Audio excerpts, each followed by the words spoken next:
जय हिंद साथियों। आज हम देखेंगे फिजिकल एजुकेशन के टॉप 10 क्वेश्चन जो एग्जाम के पॉइंट ऑफ व्यू से बहुत ज़्यादा इंपॉर्टेंट है। और ऐसे ही क्वेश्चन आपके फिजिकल एजुकेशन के एमपी टेट एग्जाम में पूछेंगे। तो पहला क्वेश्चन है, चलिए स्टार्ट करते हैं। कौन से निम्नलिखित विटामिन कौन से निम्नलिखित विटामिन को सूरज की किरणों से प्राप्त किया जा सकता है? तो आपको दिए गए विटामिन है, बी है, डी है, के है, सी। तो बताइएगा कि सूर्य की किरणों से कौन सा विटामिन मिलता है। तो 1 2 3 आपका ऑप्शन क्या हुआ? Vitamin D. जी हाँ, आप सभी ने बिल्कुल सही कमेंट किया कि सूर्य की किरणों से हमें जो विटामिन प्राप्त होता है वो होता है विटामिन डी।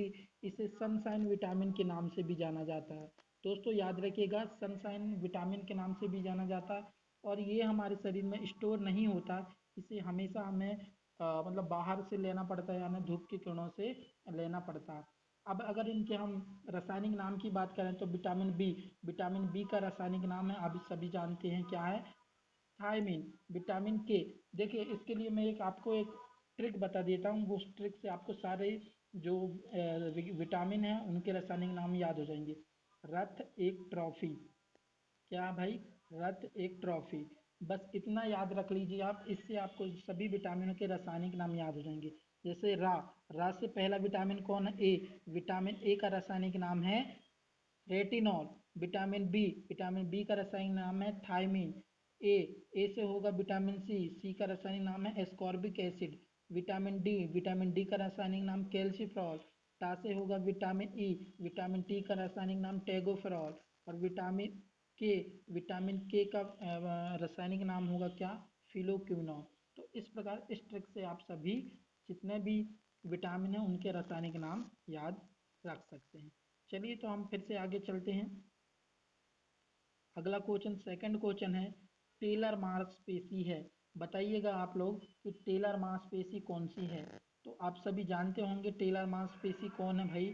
तो टेलर मांसपेशी जो है, ऑप्शन है आपके hamstring, deltoid, calf muscle and sartorius. तो आप जानते हैं जो हमारी हैमस्ट्रिंग के यहाँ मतलब थाई जांग में जो मांसपेशी पाई जाती है सर्टोरियस, ये सबसे बड़ी मांसपेशी है हमारे शरीर की। और इसे ही मतलब सबसे बड़ी का मतलब है सबसे लंबी मांसपेशी है, ठीक है। सबसे बड़ी मांसपेशी तो हमारी ग्लूटियस मेटिमस है, जो हमारे हिप बोन में मतलब हिप वाले मतलब कूल्हे वाले क्षेत्र में पाई जाती है। जबकि सर्टोरियस जो है वो सबसे लंबी बोन है, इसे ही टेलर मांसपेशी के नाम से जाना जाता है। डेल्टॉइड मांसपेशी की बात करें तो डेल्टाई मसल्स आपको पता है हमारा जो कंधा होता है, कंधा में पाई जाती है।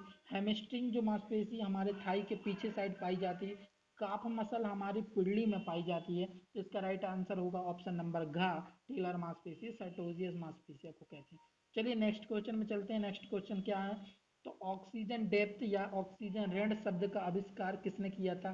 तो आप सबको पता होगा, ऑप्शन पहला दिलीप तिर्की, केपी सिंह दियोल, एस.सी. बक, ए.वी. हिल। तो इसका राइट आंसर होगा ए.वी. हिल ने ऑक्सीजन डेप्थ या ऑक्सीजन ऋण शब्द का आविष्कार किया था। जबकि एस.सी. बक को आप सब जानते होंगे, भारत में फिजिकल एजुकेशन की नींव किसी ने डाली थी तो वो एस.सी. बक थे। इन्होंने ही वाईएमसी मद्रास 1920 में इन्होंने वाईएमसी की स्थापना की थी एस.सी. बक ने। चलिए समय बिना गवाए हम नेक्स्ट क्वेश्चन पे चलते हैं। नेक्स्ट क्वेश्चन है हमारा, वो है थोड़ा सा नीचे कर लेते हैं। कैंप लगाने के लिए आवश्यक है, बताइएगा आप। ऑप्शन नंबर फर्स्ट है, यह उद्देश्यों को प्राप्त करने वाला होना चाहिए। दूसरा, यह किसी नगर के समीप होना चाहिए। तीसरा है, इनमें गिने चुने लोग होने चाहिए। कैंप लंबी अवधि का होना चाहिए। तो साथियों मैं बता दूं, कैंप जो है, कैंप में उद्देश्य प्राप्त होना चाहिए। सबसे बड़ी बात है कि आप किसी भी कैंप में जाएं तो कैंप आपका कैसा हो, उद्देश्य फुल होना चाहिए। मतलब किसी न किसी उद्देश्य के थ्रू ही आपका कैंप आयोजित किया जाता है या शिविर लगाई जाती है। तो इसका राइट आंसर क्या होगा भाई? राइट आंसर होगा यह उद्देश्यों को प्राप्त करने वाला हो या किसी नगर के समीप होना चाहिए। ये देखिए, थोड़ा सा शहरी क्षेत्र से जो जहाँ भी कैंप लगाया जाए वो कहाँ होना चाहिए? शहर से थोड़ा सा दूर होना चाहिए। प्रकृति नेचुरल जगह पे होना चाहिए, ढलान वाले एरिया पे नहीं होना चाहिए, समतल स्थान पे होना चाहिए। पानी की आवश्यकता बराबर होना चाहिए और बिल्कुल सड़क से नज़दीक होना चाहिए। मतलब कोई इमरजेंसी कंडीशन आ जाए तो आवागमन की सुविधा, ट्रांसपोर्टिंग की सुविधा भी होना चाहिए। दूसरी बात कही गई, इनमें गिने चुने लोग होना चाहिए। ये भी गलत बात है। शिविर में गिने चुने लोग नहीं, अच्छे खासे ग्रुप में संख्या जाई जाती है। दूसरा कैंप लंबी अवधि का होना चाहिए, जरूरी नहीं है कि अच्छा कैंप के लिए लंबी अवधि ही जरूरी हो। कैंप 7 से 8 दिन का यानी 1 सप्ताह का पर्याप्त होता। बस उद्देश्य परक होना चाहिए कि कैंप से हम कोई ना कोई उद्देश्य के लिए कैंप का आयोजन करें। कैंप के लिए बेस्ट जो समय होता है वो बसंत ऋतु होती है, यानी फरवरी के आसपास का महीना बेस्ट होता है। नेक्स्ट क्वेश्चन की ओर चलें हम। तो नेक्स्ट क्वेश्चन है, निम्नलिखित में से प्राणायाम है, बताइए। पद्मासन, त्राटक, श्वासन, उज्जयी। तो आप देखोगे ये तीनों क्या है, आसन है, जबकि उज्जयी क्या है, प्राणायाम है। चलिए अब नेक्स्ट क्वेश्चन की ओर चलते हैं हम। नेक्स्ट क्वेश्चन है, छोटी आंत यानी कि स्मॉल इंटेस्टाइन के पहले भाग को क्या कहते हैं। ये पहले मिस प्रिंट है साथियों, ये होगा फर्स्ट, पहले भाग को क्या कहते हैं। तो आपको पता होगा छोटी आंत हमारा एक पाचन सिस्टम का ऑर्गन है, और छोटी आंत जो होती है वो छोटी आंत की लंबाई लगभग 7 मीटर होती है हमारे शरीर में। और छोटी आंत के 3 भाग होते हैं, वो 3 भाग कौन कौन से होते हैं। तो डेडुनम, जेजुनम, इलियम, ये तीनों भाग छोटी आंत के होते हैं। पर पहला भाग पूछा हमें, तो पहला भाग होता है डेडुनम। तो इस क्वेश्चन का राइट आंसर क्या होगा, डेडुनम। आपको इसके लिए मैं ट्रिक बता दूं, डीजे याद रखना। डीजे ये एक क्रम है, छोटी आंत के जितने भी पार्ट्स हैं उसके, डेडुनम, जेजुनम, इलियम, ये तीनों पार्ट हैं। पर पहला पार्ट कौन सा होगा, डेडुनम, यानी ऑप्शन नंबर का राइट होगा। साथियों, आहार नाल की टोटल लंबाई होती है 9 मीटर। 9 मीटर में 7 मीटर छोटी आंत की लंबाई होती है, और बड़ी आंत की लगभग 1 से 1.5 मीटर बड़ी आंत की लंबाई होती है। बड़ी आंत के भी 3 भाग होते हैं, ये आपको पता होगा, कॉलन, सीकम और रेक्टम, ये 3 भाग बड़ी आंत के होते हैं। चलिए बिना समय गवाए हम नेक्स्ट क्वेश्चन पे चलते हैं। नेक्स्ट क्वेश्चन है, 1 ग्राम प्रोटीन में कितनी कैलोरी ऊर्जा होती है।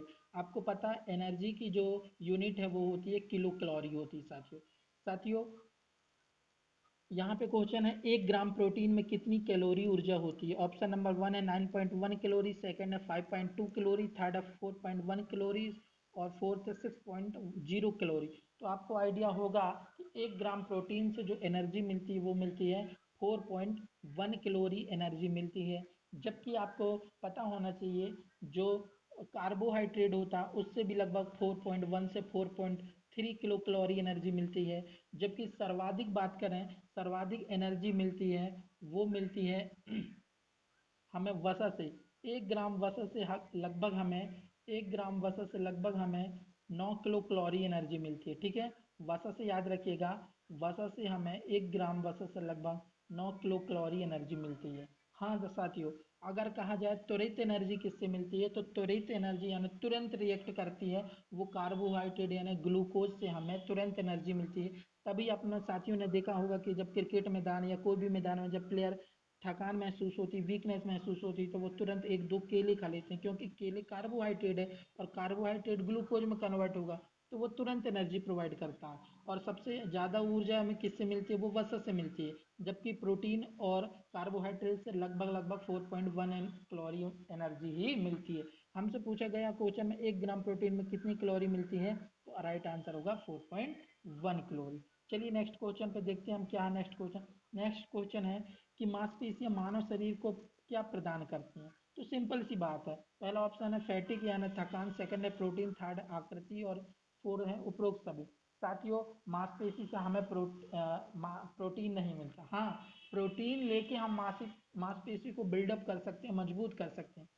साथियों, मांसपेशी हमें थकान नहीं देती है, हम प्रैक्टिस करते हैं जिसके कारण मांसपेशी में लैक्टिक एसिड जम जाता है, जिसके कारण हमें थकान आती है। हाँ, ये बात जरूर है कि मांसपेशी से हमें क्या मिलता है, शेप मिलता है। तो राइट आंसर क्या होगा इसका, शेप यानी कि आकृति होगा। मांसपेशी हमें एक शेप प्रोवाइड करती है।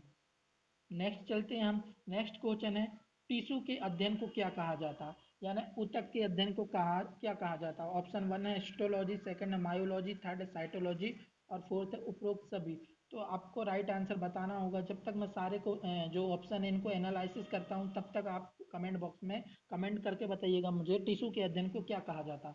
सेकेंड ऑप्शन है मायोलॉजी। साथियों, मायोलॉजी जो होता है वो मांसपेशियों का अध्ययन मायोलॉजी के अंतर्गत किया जाता है। और थर्ड है साइटोलॉजी। साइटो वर्ड ही कोशिका को डिनाइट करता है, तो इसका मतलब ये हुआ साइटोलॉजी में हम कोशिका का अध्ययन करते हैं। तो जब सेकंड और थर्ड आएंगे नहीं और फोर्थ तो आएगा ही नहीं, तो बचा कौन सा ऑप्शन, एक ही, हिस्टोलॉजी। हिस्टोलॉजी के अंतर्गत हम टिश्यू का अध्ययन करते हैं। तो नेक्स्ट क्वेश्चन चलते हैं, और आज की क्लास का आई थिंक ये लास्ट क्वेश्चन या सेकंड लास्ट क्वेश्चन होना चाहिए। चलिए आगे करते हैं। क्वेश्चन है, कैंप के खेल निम्न में से किसके अनुकूल होने चाहिए। मतलब जो कैंप लगता है, कैंप की शिविर लगती है, उसमें जो खेल खेले जाते हैं वो किसके अनुकूल होना चाहिए। पहला है आयु के अनुसार, कैंप प्रतिभागियों के अनुसार, लिंग के अनुसार, कैंप के वातावरण के अनुसार। साथियों तो आप देखोगे तो आपको लगभग सभी ऑप्शन यहाँ सही लगेंगे, पर दिए गए 4 ऑप्शन में आपको एग्जैक्ट और बिल्कुल एफिशिएंट, बिल्कुल राइट आंसर यहाँ पे आपको गैस करना है। तो देखिए आयु मैटर करेगी पर उतना नहीं, लिंक करेगा कैंप वातावरण। सबसे यहाँ सबसे ज़्यादा मैटर करता है तो वो है ऑप्शन नंबर का, यानी कैंप प्रतिभागियों के अनुसार होना चाहिए कि उस जो कैंप है उसमें किस प्रकार के प्रतिभागी भाग ले रहे हैं। आयु, अब आयु भी डिपेंड करेगी उसमें, लिंग भी, पर राइट आंसर क्या होगा, खा। चलिए तो ये आज की क्लास का लास्ट क्वेश्चन था साथियों। क्लास अच्छी लगी हो वाकई में, अगर मैंने मेहनत किया है, आपको सारे क्वेश्चन एनालाइज करा सारे ऑप्शन पे, तो आप वीडियो को लाइक करें, शेयर करें, और चैनल में जो भी हैं तो चैनल को सब्सक्राइब करें। और फिजिकल एजुकेशन से संबंधित जो भी जानकारी होगी आपको इस चैनल पे मिलती रहेगी। तो अब सभी जल्दी से चैनल को सब्सक्राइब कर लें, है ना, और ताकि आपको जो भी जानकारी यहाँ पे मिलती रहेगी। फिर मिलते हैं नेक्स्ट क्लास में, तब तक के लिए जय हिंद, भारत माता की जय।